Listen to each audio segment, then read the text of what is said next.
کی خدمت میں تلاوت ہوئی یہ سورہ طور ہے، آیت نمبر 35 اور 36۔ کل میں نے غلطی سے اس کو سورہ فاطر بولا تھا، یہ سورہ طور کی آیت نمبر 35 اور 36 ہے۔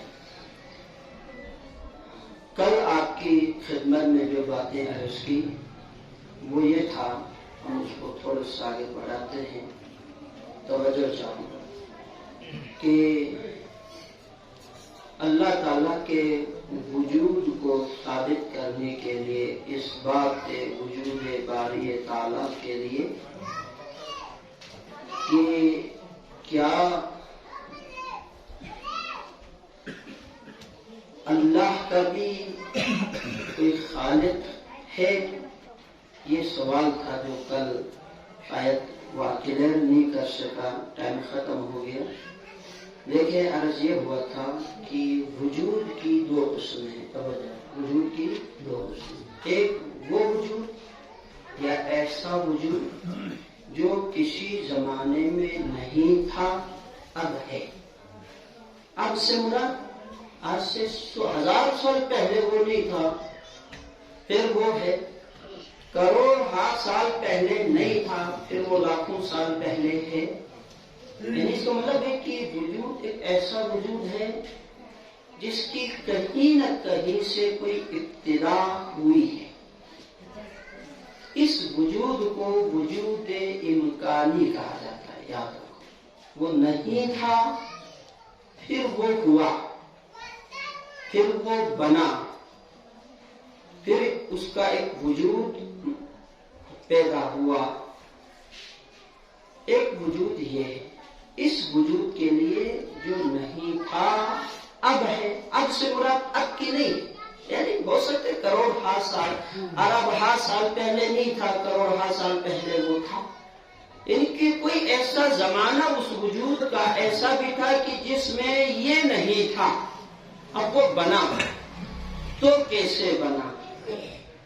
ہر وہ چیز جو نہیں تھا اب ہے، اس کے ہونے کے لیے ایک خالق کی ضرورت ہے۔ بات یہ ہے، جو نہیں تھا اب ہے، اس کو ہونے کے لیے ایک خالق کی ضرورت ہے، ایک چیز۔ دوسری بات، ایک ایسا وجود ہے جو ہمیشہ سے ہو، اس کو ہم واجب الوجود کہتے ہیں فلسفے کی اصطلاح میں۔ ایسا وجود جو ہمیشہ سے تھا، ہمیشہ رہے گا، اس کی ابتدا بھی نہیں ہے، اس کی انتہا بھی نہیں۔ کیا اس وجود کے لیے بھی ایک خالق کی ضرورت ہے؟ نہ۔ اس لیے یہ سوال سرے سے ہی نہیں بنتا کہ اللہ کو کس نے پیدا کیا، اللہ کو کس نے بنایا۔ کیوں؟ بنانے کی ضرورت اسے ہوتی ہے، اس وجود کے لیے بنانے کی ضرورت ہوتی ہے جو نہ ہو۔ سمجھ آ رہے نا؟ ہاں، جو نہ ہو، اس کو ہونے کے لیے ایک سبب اور ایک علت چاہیے۔ جو ہے ہمیشہ سے ہے، اس کو پھر کسی علت سبب کی ضرورت نہیں۔ اب توجہ کریں، ایک حدیث ہے حضرت امیر علیہ السلام سے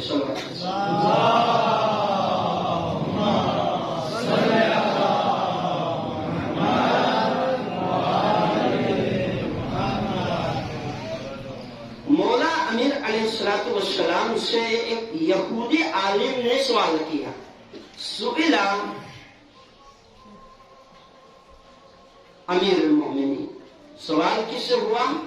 حضرت علی سے۔ کن کی جانب سے؟ من عالم یہودی، ایک یہودی عالم کی طرف سے۔ یہ سوال کیا مولا امیر علیہ السلام سے، متى کان ربک؟ سوال یہ تھا کہ متى کان ربک، توجہ ٹھنڈے دماغ سے آپ سن رہے ہیں۔ سوال یہ کیا کہ آپ کا رب کب سے ہے، آپ کا رب کب سے؟ مولا نے فرمایا فقال علیہ السلام ویلو السلس کو تم تمہارے لیے افسوس ہو. متا لم یکن حتی کانا، وہ کب نہیں تھا جس کے لیے کہا جائے وہ کب سے تھا. ہاں وہ کب نہیں تھا، پہلے یہ بتاؤ. جو سوال کر رہے ہیں کب سے ہے، وہ کب سے پہلے بھی موجود تھا. کون سا ایسا دور گزرا جس میں خدا نہیں تھا؟ ہاں جس میں پروردگار نہیں تھا. اسی طرح کی ملتی جلتی ایک حدیث ہے امام محمد باقر علیہ السلام.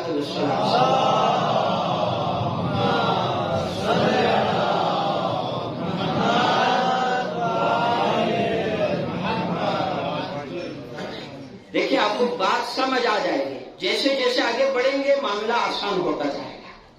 ابتدا میں ہوتے ہیں، شروع میں چونکہ ایک ایسا موضوع ہے جو عام طور پر جس کو کہا جاتا ہے یہ انپیچ ہے، اس پہ گفتگو یا تو ہوتی نہیں ہے یا جیسے ہونا چاہیے کم سے کم اتنا، تو اس لیے مشکلات تو ہیں. امام علیہ السلام سے، امام محمد باقر علیہ السلام سے ایک خارجی نے سوال کیا جو کہ بہت بڑا عالم تھا. وہ خارجی بھی عالم تھا، خوارج میں سے تھا. کان من الخوارج، خوارج میں سے. اس نے سوال کیا خدا کہاں ہے؟ امام نے فرمایا پہلے وہ جگہ دکھاؤ جہاں خدا نہیں ہے. ہاں پوچھا خدا کہاں ہے؟ فرمایا پہلے وہ جگہ دکھاؤ جہاں خدا نہیں. اسی لیے اس سے ملتی جلتی ایک اور حدیث ذہن میں آ رہی امام ابی عبداللہ الحسین علیہ السلام سے منقول ہے. صلی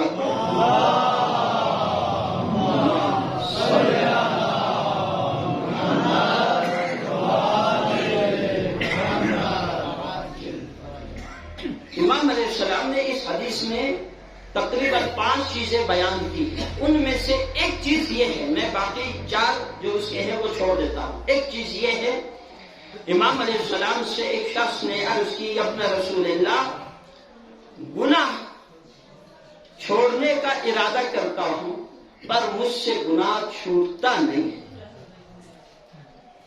کیا کروں؟ تو امام نے اسے 5 چیزیں بتائی ہیں. ان میں سے ایک چیز یہ ہے، کیا تیرے لیے ممکن ہے کہ گناہ کرنا چاہو تو ایسی جگہ تلاش کرو جہاں خدا تجھے دیکھ نہ سکے، جہاں خدا تجھے دیکھ نہ سکے. عرض کی ابن رسول اللہ، ایسی جگہ جہاں خدا کی سلطنت نہ ہو، جہاں خدا کی نگاہ نہ ہو، میں کہاں سے تلاش کروں؟ سورہ یاسین کی وہ آیت اگر آپ کے ذہن میں ہے، یا معشر الجن والانس ان استطعتم ان تنفذوا من اقطار السماوات والارض لا تنفذون الا بسلطان. ایک گروہ ہے جن و انس، طاقت ہے تو آسمان اور زمین کے کناروں سے نکل جا، یعنی خدا کی سلطنت سے نکل. لا تنفذون الا بسلطان، نہیں جا سکو گے، جہاں جاؤ گے وہاں تم سے پہلے حکومت کس کی ہوئے؟ اللہ کی. ہاں تو جب یہ بات آپ کی سمجھ میں آ جائے گی کہ خالق کی ضرورت اس وجود کے لیے ہے جس کے اوپر ایسا زمانہ گزر چکا ہو جس میں یہ نہ ہو، اب ہے، جو نہیں ہے اب ہے، اس کو علت کی، سبب کی، بنانے والے کی اور خالق کی کیا ہے؟ ضرورت ہے. اور اس وجود کے لیے کہ جس کے لیے عدم ہے ہی نہیں ہے، جس کی ابتدا ہے ہی نہیں ہے، اس کے لیے کسی خالق کی ضرورت ہی جو ہے جو نہیں ہے اس کو بنانے والے کی ضرورت ہے نا، جو ہے اس کے لیے کسی خالق کی ضرورت نہیں ہے. سمجھ کر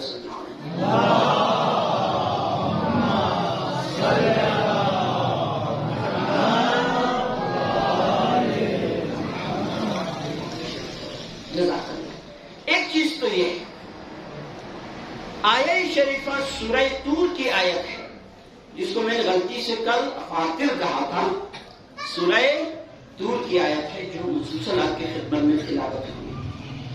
اب ہم آ جاتے ہیں، یہ تو ہے عقلی دلیل، اور بھی ہے، یعنی ایسا نہیں ہے کہ ہم اس کو کلیئر کر رہے ہیں۔ علامہ حلی کا نام آپ نے سنا ہے؟ علامہ حلی کی ایک کتاب ہے، کتاب کا نام ہے کتاب الفین، توجہ کر، کتاب الفین۔ الف کہتے ہیں ہزار کو، الفین کہتے ہیں 2000 کو۔ اس کتاب کے اندر، جس کو کتاب الفین علامہ حلی نے لکھا ہے، 2000 دلیلیں دی ہے اس نے اللہ تعالیٰ کی وحدانیت اور وجود پر۔ کتنے دلیلیں دی ہیں؟ 2000 ادلہ دلیلیں۔ یہ ایسا نہیں ہے، یہ جو توحید کا موضوع ہے یہ اتنا بڑا وسیع موضوع ہے، اس کے اوپر بندہ کیا، یعنی اسلام کا نچوڑ نکال کے اگر کسی نقطے پہ جمع کرنا ہو وہ توحید ہی ہے نا۔ ہاں، اسلام کا اگر نچوڑ نکالے، رس نکالے جسے آپ کہہ سکتے ہیں، تو وہ آپ آ کے کہاں ٹھہرے گا؟ توحید پہ ٹھہرتا ہے۔ یہ ایسا علم ہے، ایسا موضوع ہے، اس لیے یہ ختم نہیں ہوتے۔ ہم تھوڑا تھوڑا آپ کو اتنا بتاتے ہیں یہ بھی دین کا حصہ ہے، دین میں ان موضوعات کی بھی گنجائش ہے، یعنی صرف ایک ہوتا ہے تعارف کرانا، یہ موضوعات ہے، پڑھنا چاہے، سننا چاہے، محنت کرنا چاہے کوئی، تو یہ موضوعات ہے، یعنی ابھی جو ہم کر رہے ہیں یہ ایک ابتدائی تعارف کی حد تک ہے۔ صلوات وسلم علی محمد۔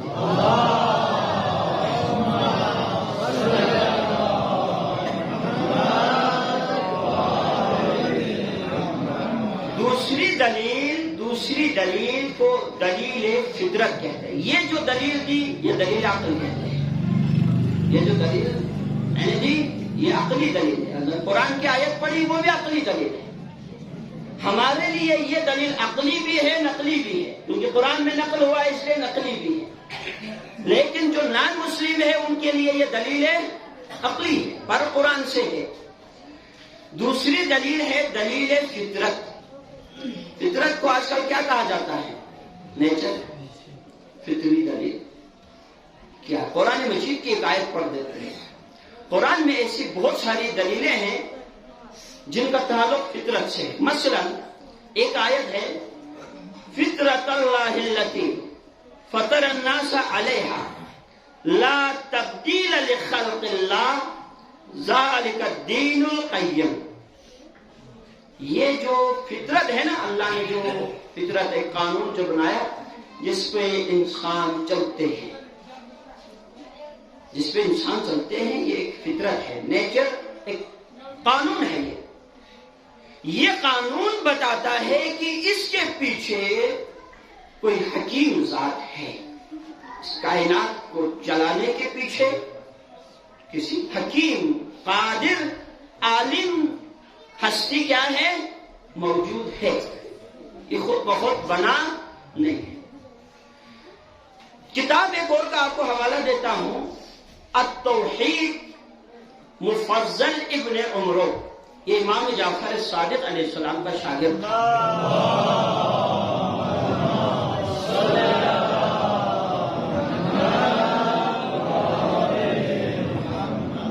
امام علیہ السلام کا شاگرد ہے، مفضل ابن عمرو، توحید مفضل کہتے ہیں، جس میں اللہ تعالیٰ کے وجود پر امام علیہ السلام سے وہ سوال کرتا جاتا ہے روزانہ کی بیس پر۔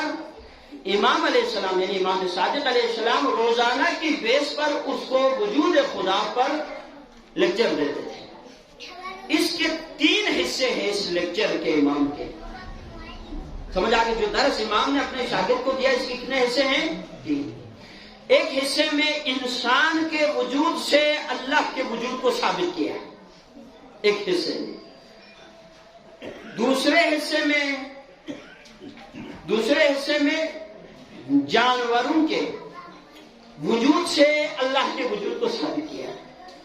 تیسرے حصے میں جمادات جیسے ارض و سما، پہاڑ، زمین، بحر و بر، جمادات ہے جو بے جان چیزیں ہیں، ان کے وجود سے اللہ کے وجود کو کیا کیا ہے؟ ثابت کیا ہے۔ پڑھے، اردو میں اس کا ترجمہ مل جاتا ہے، اصل متن عربی میں ہے پر اردو کا ترجمہ بھی آپ کی انہی بک سٹالوں میں دستیاب ہے، کتاب ہے یہی پر ہی ہے، ٹھیک ہے۔ توحید مفضل، ایک کتاب کا پرسوں آپ کو حوالہ دیا، توحید صدوق، یہاں سے 450 سال پہلے لکھی گئی ہے، توحید صدوق پڑھے۔ ہم سے بیان پورا نہیں ہو پائے گا، اس لیے پڑھے، دین کو پڑھے، دین پڑھنے کے بعد سمجھ میں آ جائے گا۔ اب آ جاتے ہیں دلیل فطرت کی طرف، ایک تو مثالیں دوں گا اور آپ کی زحمت تمام سلواچی کا سر میں تھوڑا سا آگے آ جائے،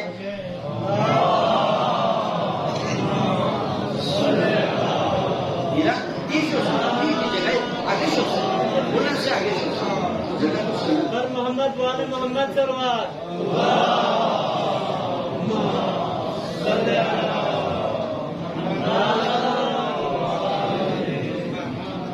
اچھا، ایک قانون کو قانون فطرت کہتے ہیں، آگے شاہ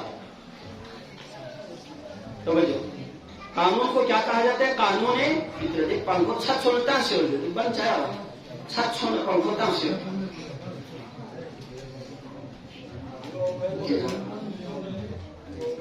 انتظامیہ جوان چیلا سے پنکھو تو جو سلوا چی کا سر دوبارہ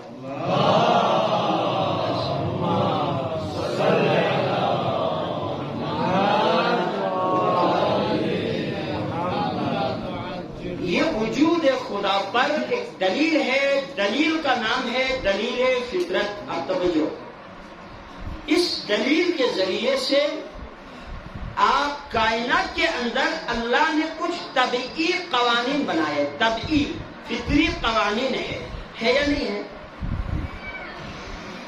اس قوانین کے ذریعے یہ نظام چل رہا ہے، نظام دنیا ایک قانون کے تحت چل رہا ہے۔ مثلا سورہ یاسین کی آیت اگر آپ کو یاد ہے تو میں عرض کر دیتا ہوں، آپ توجہ کریں۔ لَلشَّمْسُ يَنبَغِي لَهَا أَن تُدْرِكَ الْقَمَرَ وَلَا اللَّيْلُ سَابِقٌ وَكُلٌّ فِي فَلَكٍ يَسْبَحُونَ۔ یاد ہے نا؟ یہ ایک دلیل ہے، قانون ہے۔ اللہ کہتا ہے لَلشَّمْسُ يَنبَغِي لَهَا أَن تُدْرِكَ الْقَمَرَ، نہ سورج کی مجال ہے کہ وہ چاند کو جا پکڑے، یعنی ایک فکس دیا ہوا ہے ان کو راستہ بھی ٹائم بھی، آپ نے اس راستے پہ چلنا ہے اور اس ٹائم پہ چلنا ہے، یہ دونوں چیزیں مقرر ہیں، ٹائم بھی راستہ بھی۔ نہ رات دن سے پہلے آ سکتی ہے، ہاں، وَكُلٌّ فِي فَلَكٍ يَسْبَحُونَ، ہر ایک سیارے ہو ستارے ہو، ہاں، اپنے مقررہ مدار پہ ہی راستے میں ہی چلتا ہے۔ تھوڑا سا بھی ایک سیکنڈ اگر سورج اپنے مقررہ حد سے تھوڑا سست ہو جائے تو بھی نظام گرا، اپنے حد سے تھوڑا سا بھی سپیڈ زیادہ پکڑے تو بھی نظام گیا۔ اس کی مثال میں آپ کو سمجھانے کے لیے، آپ یہ اکثر ریس میں جو گاڑیاں بائک سے موٹر سائیکل کی جو ریسیں نہیں ہوتی، یہاں پہ ریس لگاتے ہیں ابھی صاحب، ان کی اپنی ایک رفتار سے وہ چلتے ہیں، تھوڑا سا کسی کا رفتار اس سے تیز ہو گیا اس سے ٹکراتے ہیں، یہ تھوڑا سا سست ہو گیا تو پچھلے سے ٹکراتے ہیں، تھوڑا سا تیز ہو گیا تو اگلے سے ٹکراتے ہیں، ایسا ہوا ہے؟ ہوتا ہے۔ ہر ایک کے لیے راستہ بھی مقرر ہے، ہر ایک کے لیے ٹائم بھی کیا ہے؟ مقرر۔ وَكُلٌّ فِي فَلَكٍ يَسْبَحُونَ ہے، ہر ایک اپنے مقررہ لمٹ راستے پہ چلتے ہیں، سگنل توڑتے ہیں۔ ہاں، یہ یاد رکھو، اس کا دوسرے الفاظ میں آج کل کے اصطلاح میں کیا کہوں گا؟ وہ سگنل کی خلاف ورزی، اور آپ کے موٹر وے کی طرح ان کے ٹائم بھی سپیڈ ایک لمٹ دیا ہوا ہے، اس لمٹ سے وہ زیادہ نہیں چلتے اور اس لمٹ سے کم بھی ہے نا۔ سورج بھی حرکت میں ہے یا نہیں ہے؟ ویسے پڑھے لکھے لوگ ہیں، سائنس پڑھے ہوئے، سورج حرکت کرتا ہے نہیں کرتا؟ ہاں کرتا ہے نہیں کرتا؟ کسی زمانے میں کہا جاتا تھا سورج حرکت نہیں کرتا، اس سے پہلے والے لوگوں کا، سائنسدانوں کے بھی نظریات تبدیل ہوتے آئے ہیں، یہ آپ سے میرا ہاں نظریہ چینج ہوتے رہتے ہیں۔ مثلا کسی زمانے میں سائنسدانوں کا نظریہ ابتدا میں، اب یہ ارتقائی مراحل ہے نا، تجربات سے آگے سیکھتے جاتے ہیں، پھر تجربات سے ایک چیز جب بار بار تجربے سے ثابت ہو جاتا ہے وہ پھر حقیقت میں تبدیل ہو جاتا ہے، پھر وہ ناقابل تبدیل ہوتا ہے، تب تک وہ ایک پروسیس میں تجربات سے۔ سائنسدانوں کا کسی زمانے میں نظریہ تھا کہ دنیا مربع شکل میں، چار کونا، اس کی چار کونے، مربع کہتے ہیں اس کو، چار کونے اس کے شکل میں۔ اب وہ چینج ہو گیا، ابھی کیا آیا؟ بیضوی شکل کے، ڈنڈے والی شکل میں۔ کسی زمانے میں ان کا نظریہ تھا زمین کی کوئی حرکت نہیں، پھر آ گیا جی زمین کی حرکت ہے، پھر زمانہ گزر گیا کہ کیا دوسرا دور آیا کہ سورج کی حرکت نہیں ہے، زمین کی حرکت ہے، ٹھیک۔ اب آ گیا ہے دور کی سورج کی بھی حرکت ہے۔ یہ جو باقاعدہ چینل ہے، آپ اس کو نیٹ پہ بھی سرچ کر سکتے ہیں، لیٹسٹ سائنسی انفارمیشن آپ کو اگر لکھ کے بھی ڈال دے گوگل آپ کو بتاتا ہے، لوگ گوگل میں آپ کو یہ چیزیں معلومات مل جاتے ہیں، لیٹسٹ آپ لکھیں جو آج کے مل جاتے ہیں، آج سے مراد یعنی انہی 10 سالوں میں 5 سالوں میں جو جدید تحقیقات سامنے آتے ہیں وہ آپ کو انفارمیشن دیتا ہے۔ کتابیں بھی موجود ہیں، آپ کے ڈگری کالج میں گلوبل سائنس کے نام سے رسالہ آتا ہے، گلوبل سائنس کے لائبریری میں موجود ہے، یہ ہفتہ وار ہے، یہ آتا ہے، آپ ذرا جا کے اس لائبریری سے بھی پڑھ سکتے ہیں، گلوبل سائنس کے نام سے رسالہ ہے جو چھپتا ہے باقاعدہ، اس میں بھی لیٹسٹ انفارمیشن آپ کو مل جائے گا۔ تو کیا ہے، اب یہ کہا جاتا ہے کہ سورج بھی کیا کرتا ہے، حرکت کرتا ہے۔ اچھا یاد رکھو، بسا اوقات کچھ چیزوں کی حرکت اس قدر غیر معمولی ہوتی ہے، غیر معمولی، معمولی کا غیر معمولی تو ہے بہت زیادہ ہونا، کچھ چیزوں کی حرکت اس قدر معمولی ہوتی ہے کہ عام لوگ اسے حرکت محسوس نہیں کرتے، حرکت ہوتی ہے اپنی جگہ سے وہ چلتا ہے پر انسان اسے محسوس، میں آپ کو اس کی مثال دیتا ہوں، ہمارے جسم میں یہ بال بڑھتے نہیں بڑھتے، ناخن بڑھتے ہیں، آپ جتنا بھی 24 گھنٹہ اس کے اوپر فوکس کر کے دیکھتے رہیں کہ یہ بڑھتا کیسا ہے پر محسوس دکھائی دیتا ہے اس کی حرکت، اس کا مطلب یہ ہے کہ اس میں حرکت نہیں ہے، حرکت ہے، ہفتے کے بعد محسوس ہوتا ہے، کاٹنا چاہیے، ہوتا ہی نہیں ہوتا، ہفتے بعد محسوس ہوتا ہے، اس کو کاٹ دینا چاہیے، لیکن آپ جتنا بھی پورا ہفتہ بھی اس پہ لگا کے رکھیں کہ یہ کیسے بڑھ رہا ہے، جتنا بھی فوکس کرے انسان کو اس کی حرکت کا پتہ۔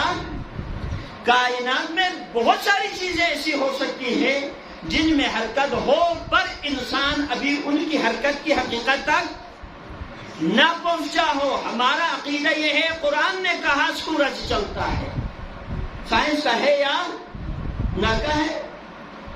تو یہ شمس و قمر اپنے ایک مقررہ راستے پہ ان کا آنا جانا، دن رات مقررہ حد میں آتے ہیں اور جاتے ہیں، تبدیل ہوتے ہیں نا۔ اچھا، کبھی ان میں خلل پیدا نہیں ہوتا، کیا علامت ہے؟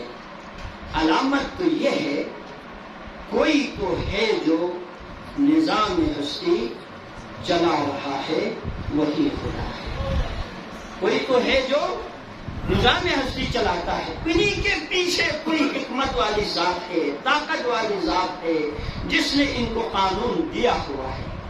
یہ چیزیں اللہ کے قوانین کو اس کی خلاف ورزی، اس کی مخالفت، ایک یہ ہے قانون فطرت، اس کو کہا جاتا ہے۔ دوسری چیز قانون فطرت سے آپ دیکھیں، امام سجاد علیہ السلام کی ایک حدیث یاد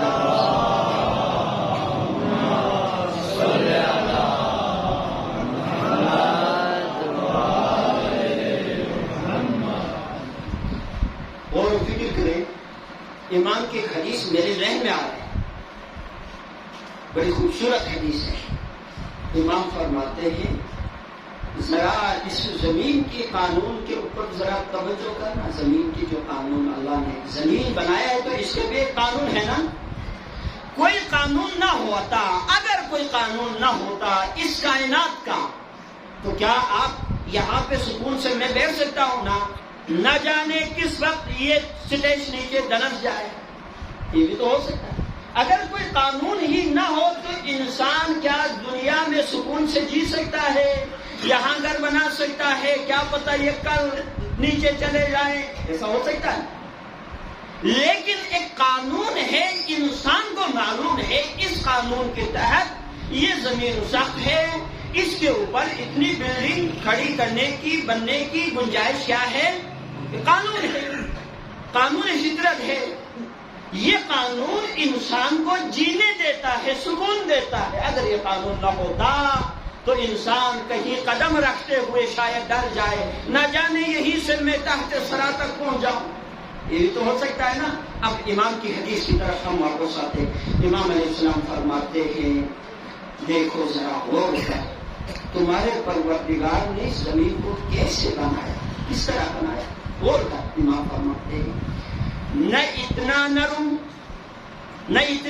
امام سجاد علیہ السلام، نہ زمین اتنی نرم ہے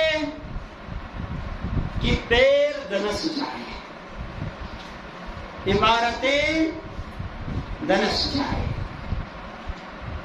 اتنی نرم ہے نا۔ آپ بڑی بڑی عمارتیں اس پہ تعمیر کر رہے ہیں، قرض ہے نا، ہے، اس کے اندر اتنی سختی رکھی ہے پروردگار نے کہ یہ چیزوں کو اپنے پشت پہ برداشت کر سکتے۔ اتنی سختی ہے نا زمین کے اندر، اس کو آپ سختی کہیں گے، یا اتنی گنجائش اس کے اندر ہے، زمین کی پشت پہ ہم بیٹھ سکتے ہیں، عمارتیں تعمیر کر سکتے ہیں، فلک بوس عمارتیں بنائیں تو بھی یہ اپنے پشت پر اس کو اٹھا لیتی ہے نا۔ زمین کو اللہ نے اتنی سخت ضرور بنائی۔ پھر دوسری طرف آپ رخ کریں، اتنی سخت بھی نہیں بنائی کوئی چیز اگ نہ سکے۔ امام فرماتے ہیں اتنی سخت بھی نہیں بنائی پروردگار نے کہ اس سے کوئی چیز اگ نہ سکے۔ اب میں اپنے الفاظ میں اس کو دوبارہ واپس لے آتا ہوں، زمین اتنا سخت ہے، ایک بار توجہ سے دیکھے، اس کے اندر اتنی اللہ نے گنجائش رکھی کہ یہ اتنی سخت ہے، ٹھوس ہے، مضبوط ہے۔ فلک بوس عمارتیں بھی انسان اس پہ تعمیر کرتا ہے تو یہ اسے برداشت کر لیتی ہے، اٹھا لیتی ہے۔ اور ایک بار دیکھے تو اتنے نرم ہے کہ نرم نازک پودا، گندم کا دانہ جب زمین میں ڈالتا ہے، نکلنے والا پودا کتنا نازک ہوتا ہے، وہ بھی اس کے سینے کو آرام سے چیر کر باہر آ جاتے ہیں۔ ہاں آتے ہیں نا، اتنی سخت فلک بوس عمارتیں اس کے پشت پہ تعمیر ہو سکے، اور ایک طرف دوسری طرف نگاہ کر کے دیکھے اتنا نرم کہ ایک چھوٹا سا پودا اس کے سینے کو چیر کر کس خوبصورتی سے، اور پودا کتنا نرم ہوتا ہے، آپ یوں ہاتھ رکھے تو وہ مسل جاتے ہیں، اس کو کہتے ہیں مسل جانا، اتنا نرم ہوتا ہے، تھوڑا سا یوں بھی کرے وہ مسل۔ لیکن زمین کے اندر اللہ دیکھے، اللہ تعالی کی وجود کی دلیل ہے کہ یہ زمین کی تخلیق، یہ آسمان کی تخلیق، دلیل بہت سارے ہیں فطرت کی۔ ایک اور دلیل دیتا ہوں، ٹائم بھی تقریباً آ چکا ہے، آپ لوگ تھکے تو نہیں ہے نا؟ ہاں صلوات اللہ علیہ وسلم۔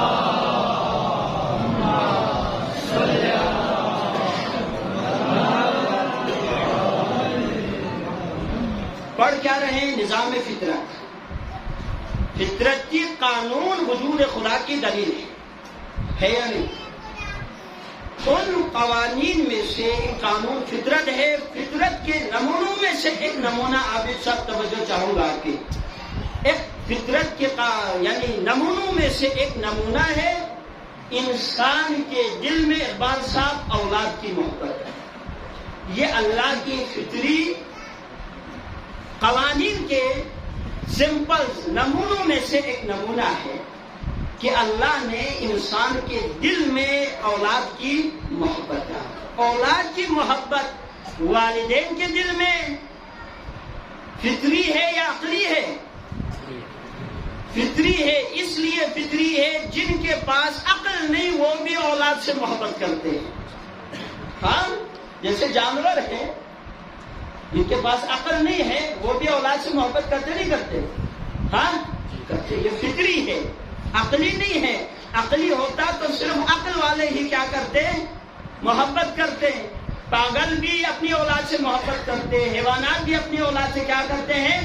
محبت کرتے ہیں۔ اور یہ رب کی کرم نوازیوں میں سے ایک کرم ہے، عنایات میں سے ایک عنایت ہے، الطاف خداوندی میں سے لطف خداوندی ہے۔ یہ نہ ہوتا تو کیا ہوتا؟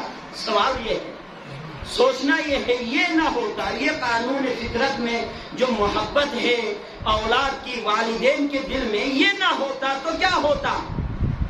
یہ نہ ہوتا تو انسان ابتدا ہی سے اکثر مر جاتے۔ کیوں؟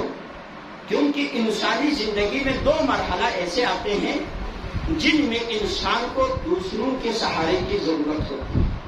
ایک حدیث کی روشنی میں عرض کر رہا ہوں، نبی گرامی صلی اللہ علیہ وآلہ وسلم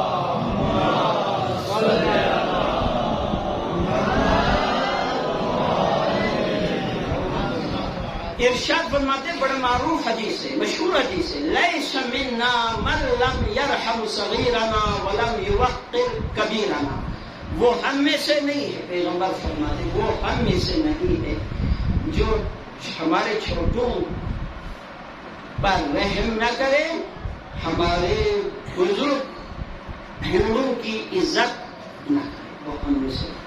یہ دو مرحلہ، صغیر کبیر، صغیر بچپنا ابتدائی مرحلہ، کبیر زندگی کا آخری مرحلہ۔ یہ دو مرحلے ہماری حیات میں، انسانی حیات میں ایسے آتے ہیں جن میں ایک انسان کو بحیثیت انسان وہ دوسروں کے سہارے کی اسے ضرورت ہوتی ہے نا۔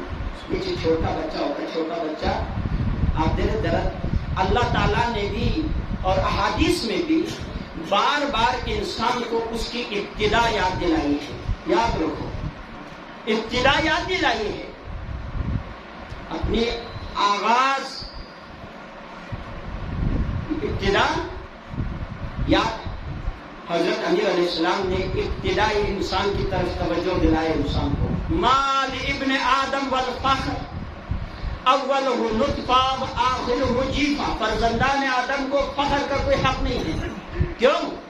تمہاری ابتدا آب نجیس کے قطرے سے، اول نطفہ، ابتدا آغاز وہاں سے، وآخرہ جیفہ، انتہا ایک مردار ہے، بے جان ہے، اس کے سوائے اس انسان کی کوئی حیثیت۔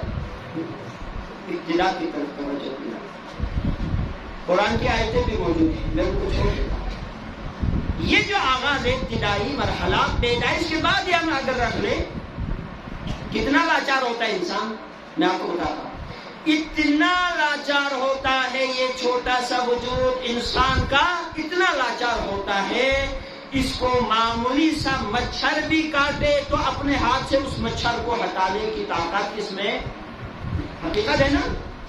ہاں، دوسرے خون بھاگ میں سے گوریا چھین دے، مگر ہماری ابتدا تو اب تو یہ ہے کہ انسان پتہ نہیں کیا سے کیا سمجھتا ہے، لگتا ہے ایسے ہے جوانی میں اکثر کہ ہم بچپنے سے شاید گزرے ہی نہیں، بھول جاتے ہیں، لگتا ہے کہ ہم اسی وجود کے ساتھ دنیا میں آیا ہے اور اسی وجود کے ساتھ دنیا سے ہی جانا۔ نہ، مراحل سے انسان کا گزر ہوتا ہے، یہ مرحلہ اس قدر کمزور ناتوانی ضعف کا ہوتا ہے کہ انسان اگر اس کے لیے کسی کی دل میں محبت نہ ڈال دیتے تو اس کو اٹھاتے کون؟ ہاں، اس کو کھلاتے کون؟ اس کے ناز و نخرے برداشت کرتے کون؟ نہ، رب کا نظام ہے کہ اس کے دنیا میں بھیجنے سے پہلے کسی انسان کے دل میں محبت ڈال دی، انتظار کر تو اس کی ماں ہے، کسی کے دل میں محبت ڈال دی، انتظار کر تو اس کا باپ ہے، کسی کے دل میں محبت ڈال دی، انتظار کر تو بھائی ہے، کسی کے دل میں محبت ڈال دی، انتظار کر تو اس کی بہن ہے۔ ایک نومولود دنیا میں آنے سے پہلے والنٹرلی کچھ انسان باپ کی شکل میں، ماں کی شکل میں، بہن بھائیوں کی شکل میں اس کو ریسیو کرنے کے لیے، خدمت کے لیے کیا ہو جاتے ہیں؟ تیار۔ یہ نظام ہے، یہ فطری نظام ہے یا نہیں ہے؟ ہاں، اس نظام کو کوئی تو ہوگا نا جس نے یہ محبت ڈال دی، ورنہ یہ بچہ مر جاتا۔ اب عجب یہ ہے، یہ جو بڑا ہو جاتا ہے۔ آج کل تو بڑے کیسز آ رہے ہیں سامنے، آپ کو پتہ ہے میڈیا کے ذریعے سے، کیا جی بڑے ہو گئے، کسی کی محبت میں کبھی بیٹی نے ماں باپ چھوڑ دی تو کبھی بیٹے نے ماں باپ کو یاد رکھا، کسی کی محبت میں کبھی بیٹی نے والدین کو چھوڑا اور کبھی بیٹے نے والدین کو چھوڑا۔ یاد رکھو، اگر انسان کو اپنی ابتدا اور آغاز یاد رہے تو جہاں رب کو نہیں بھول سکتا وہاں والدین کو بھی نہیں بھول سکتے، وہاں نہیں بھول سکتے۔ نظام فطرت کو آپ اگر توجہ سے رکھیں، کیوں آپ ذرا دیکھیں، توجہ کریں میری طرف۔ میں ختم کر چکا ہوں، آگے نہیں بڑھوں گا، آگے کل۔ آپ سے گزارش یہ ہے نا کہ آپ لوگ ٹائم پہ آ جائے۔ ٹائم پہ کا مطلب یہ کہ آپ کو یہ کہ شروع سے یہ وہ جو سلسلہ ہوتا ہے نا، وہ پھر بیج والا جو ہے تھوڑا سا وہ رہ جاتا ہے۔ کیا عرض کر رہا تھا؟ بڑے ہونے کے بعد کسی کی محبت میں کوئی بیٹی کبھی والدین کو چھوڑ دیتی ہے تو کبھی بیٹے چھوڑ دیتے ہیں۔ ایسا ہو رہا ہے آپ کے معاشرے میں، پوری دنیا میں ایسا ہے۔ لیکن اگر ایک چیز انسان توجہ کرے، دیکھیں، جس لڑکی نے آپ سے، آپ اس لیے کہہ رہا ہوں چونکہ آپ لڑکے سامنے ہیں، مرد سامنے ہیں، آپ سے محبت کا اظہار کیا، زندگی کے لیول میں آپ پہنچنے کے بعد آپ سے محبت کا اظہار کر رہے ہیں، یہ حقیقت ہے نا؟ یا فرض کرتے ہیں اگر میرے سامنے لڑکیاں ہوتی تو آپ یعنی خواتین، جوان لڑکیاں زندگی کے ایک مرحلے میں پہنچنے کے بعد ایک لڑکا جو ہے اس سے فرض کرتے ہیں، کیا کرتے ہیں؟ محبت کا اظہار کرتے ہیں۔ اچھا، میں آپ سے ایک سوال کرتا ہوں، انصاف آپ کریں۔ ایک ہے آپ کا دوست جب آپ کے پاس سب کچھ ہے، ایک دوست یہ ہے، ایک ہے آپ کا وہ دوست اقبال صاحب جب آپ کے پاس کچھ بھی نہیں تھا، اس نے آپ کی دوستی نہیں چھوڑی۔ عقل مند انسان اگر ان دو میں سے موازنہ کرنا چاہے تو کس کو لینا چاہیے؟ بولے نا، آپ لوگ بولیں گے نہیں، میں بس کروں گا۔ جس نے غربت میں ساتھ دیا وہ دوست حقیقت میں حقیقی دوست ہے، ایسا ہے نا؟ جب کچھ نہ تھا اس نے آپ کو نہیں چھوڑا، یہ دوست حقیقی دوست ہے۔ اب میں ایک تاریخی واقعہ بھی آپ کو جو بیچ میں آتے ہیں نا کبھی، وہ پھر بھول جاتے ہیں، پھر وہ یاد نہیں آتا، کیونکہ ذہن میں معلومات ہوتے ہیں نا، وہ کبھی جا کے اس کونے کو کلک ہوتا ہے، اکثر ہوتا۔ ایک دفعہ حضرت عائشہ نے پیغمبر سے عرض کی، یا نبی اللہ، توجہ ہے نا، یا نبی اللہ، کیونکہ پیغمبر جناب خدیجہ کی رحلت کے بعد بھی بار بار ان کو یاد کرتے تھے۔ یا نبی اللہ، اب تو آپ کے پاس خدیجہ سے بھی جوان بیویاں موجود ہے، تو کیا ضرورت ہے کہ اس بوڑھی عورت کو بار بار کیا کرے؟ یاد کرے. نبی گرامی علیہ السلام نے اسی نقطے کو واضح کرتے ہوئے فرمایا یاد رکھ بے شک تم سب بھی ٹھیک ہے، بہتر ہے، لیکن میری خدیجہ جیسی تو تم میں سے کوئی نہیں ہے. کیوں؟ فرمایا اس لیے خدیجہ نے اس وقت مجھ پہ ایمان لایا جب عرب میں سے تم میں سے کوئی بھی مجھ پہ ایمان لانے کے لیے تیار. توجہ ہے؟ اس وقت خدیجہ نے اپنے مال دولت کو میرے اوپر خرچ کیا جب عرب میں سے کوئی بھی مجھے اپنا دولت دینے کے لیے تیار نہیں تھا. اس وقت مجھے اپنے گھر میں پناہ دی جب تم میں سے کوئی بھی مجھے پناہ دینے کے لیے تیار نہیں تھا. یاد رکھو محبت کرتے ہوں گے، میں یہ نہیں کہتا کہ وہ سارے محبت کرنے والے جھوٹے ہوتے، یہ بھی نہیں کہوں گا، ہاں، لیکن موازنہ ایک میں سے اگر انتخاب کرنا پڑے تو کس کو کرنا چاہے اسے انتخاب کرے. چاہنے والوں میں سے بھی اگر آپ کو کیٹیگرائز اس کو درجہ بندی کرنا پڑے تو آپ درجے میں صف اول میں ان چاہنے والوں کو رکھیں جنہوں نے آپ کے غربت میں آپ کا ساتھ دیا، آپ کو اس وقت نہیں چھوڑا، اس وقت چاہا. اب توجہ کرو، خصوصاً میں نوجوان لڑکیوں سے عرض کرتا ہوں جو پنجاب میں سندھ میں آگے پیچھے شادیاں کر رہے ہیں نا آج کل، میں خبردار کرتا ہوں بہت سارے کیسز ہمارے سامنے آئے ہیں. بہت سارے کیسز وہ ہیں جن کو ہمیں بھی پتا نہیں ہے. یہاں چیز کو سندو لسکور وہ پچے سو سے یولی ہوٹ کو لسکور نہ بہتر ہے. سمجھو سے جو ہاں یہاں چیز ثروت مند نہ دولت مند نہ گاڑی کھری یک کو لسکور ہے خیالا سنچون چی تھو وہ پچے سو سے یولی نو بھڑی زائیو پیچک لسکور ہے خیالا کھولو روح بیانا بہتر ہے.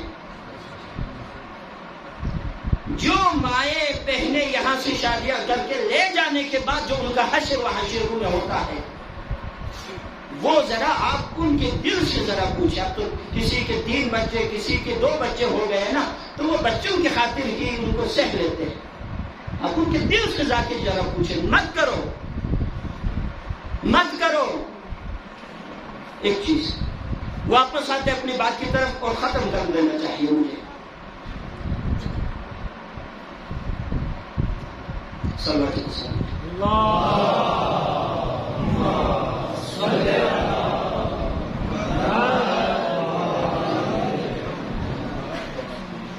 دو چاہنے والے ہو سکتا ہے آپ کو چاہے، لیکن یاد رکھیں آپ کے والدین نے آپ کو اس وقت چاہا، یہ اس وقت بھی آپ کے چاہنے والے تھے جب ان میں سے کوئی بھی آپ کو چاہنے کے لیے تیار نہیں. اب دیکھ سمجھ آ رہے ہیں نا آپ کو؟ انہوں نے اس وقت چاہا ہمیں، والدین نے اس وقت ہمیں اٹھایا، ہمیں پیار کیا، ہمیں بوسہ دیا. اس عمر میں ایک بندے کی پیار اور 18 20 سال 25 سال کی جوانی میں ایک آپ سے پیار و محبت کرتے ہیں. عقل مند ہے تو اتنا فرق کر خدا نخواستہ اس جوانی میں فالج زدہ ہو جائے انسان، پیار کرنے والا دوسرے دن سے نمبر بھی بلاک کر دے گا. اس لیے اب وہ جان چکا ہے بندہ کسی کام کا رہا، واپس آ جائے گا اپنے والدین کے پاس. واپس تمہاری دیکھ بھال کرنے والے وہی والدین ہوں گے جن کی خاطر تم نے والدین کو چھوڑا، وہ تمہارے غربت میں پھر تجھے چھوڑ دیں گے. یہ والدین ہیں جو اولاد کے لیے درد رکھتے ہیں، اور یہ درد کیا ہے؟ فطری درد ہے، یہ اللہ نے ڈال دی ہے. کوئی تو ہے جو نظام ہستی چلا رہا ہے، وہی خدا ہے. رب کائنات کا لاڈلا شکر ہے، اس نے ہمیں زندہ رکھنے کے لیے بہانے بنائے، قانون بنایا ہے. اس قانون کے تحت ہم زندہ ہیں. ایک ماں کی درد میں تھوڑا سا بیان کرتا ہوں، مسائل کی طرف آ جاتے ہیں. کہتے ہیں کہ جناب قاسم کی ماں نے ایک خواب دیکھا. مسیح خان نے قاسم کے مصائب کا ذکر کیا ہے نا، خواب دیکھا۔ روایت یہ کہتی ہے کہ جس وقت اس ماں نے، قاسم کی ماں نے یہ خواب دیکھا، اس وقت جناب قاسم کی عمر 7 یا 8 سال کے تھے۔ امام حسن دنیا سے رخصت ہونے کے بعد کا واقعہ ہے، 7 یا 8 سال کی عمر میں۔ خواب کیا دیکھا؟ خواب یہ دیکھا کہ تمام گھرانہ اہل بیت ہے وہ ایک باغ میں ہے، جیسے اس کو آپ مثل جنت سے تعبیر کر سکتے ہیں، تعبیر کر سکتے ہیں۔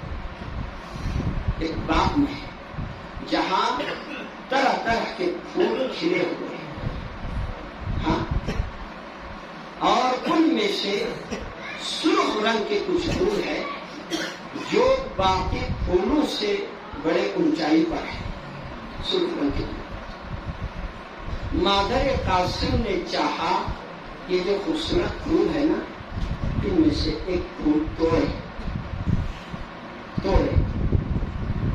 تو ایسا ہوا جیسے ہی اس کو ہاتھ لگایا وہ پھول ہاتھ سے گرے، پتیاں بکھر گئے۔ پھول کی پتیاں ہوتے نا، وہ کیا ہو گئے؟ زمین پہ بکھر گئے۔ خواب دیکھیے، ابھی یہ خواب ہے، پتیاں بکھر جاتی اور اسے اٹھانا چاہا، چننا چاہا تو اتنے میں امام حسین تشریف لائے، فرمایا کہ آپ رک جائیں، میں اس پھول کی پتیوں کو چن کے آپ کے حوالے کر دوں، آپ اسے چننے کی زحمت۔ روایت کا اس سے پہلے والا حصہ یہ ہے کہ جناب زینب نے ایک دن مادر قاسم کو دیکھا کہ ان کی آنکھیں سرخ ہیں۔ پھر پوچھا، مادر قاسم لگتا ہے رات کو آپ نہیں سوئے؟ تو انہوں نے عرض کیا تھا کہ بنت زہرا، میں نے رات کو یہ خواب دیکھا تھا، رات کی ابتدائی حصے میں سوتے ہی یہ خواب دیکھا، اس کے بعد میں گھبرا گئی، پھر رات بھر میں واقعہ نہیں سو سکا۔ جناب زینب کو قاسم کی ماں نے خواب بیان کیا۔ اب علی کی بیٹی آپ بتائیں اس خواب کی تعبیر کیا ہے؟ زینب مادر قاسم کو لے کر حسین کے خدمت میں ہے، عرض کی مولا بھائی حسین، قاسم کی ماں نے یہ خواب دیکھا ہے، آپ اس کی تعبیر ذرا بیان فرمائے۔ حسین نے ایک جملہ کہا کہ مادر قاسم آپ صبر کریں، اور کچھ نہیں کہا۔ ابھی واقعہ کربلا کو 7 سال پہلے کی بات، کیا فرمایا؟ آپ صبر کریں، تعبیر نہیں بتایا۔ وقت گزرتا رہا، زمانہ گزرتا رہا، اس خواب کی تعبیر کربلا میں جا کر پورا ہوا۔ کربلا میں اس خواب کی تعبیر پورا ہوا۔ کیسے پورا ہوا؟ کیسے پورا ہوا؟ عجب مرحلہ ہے، عجب مرحلہ ہے۔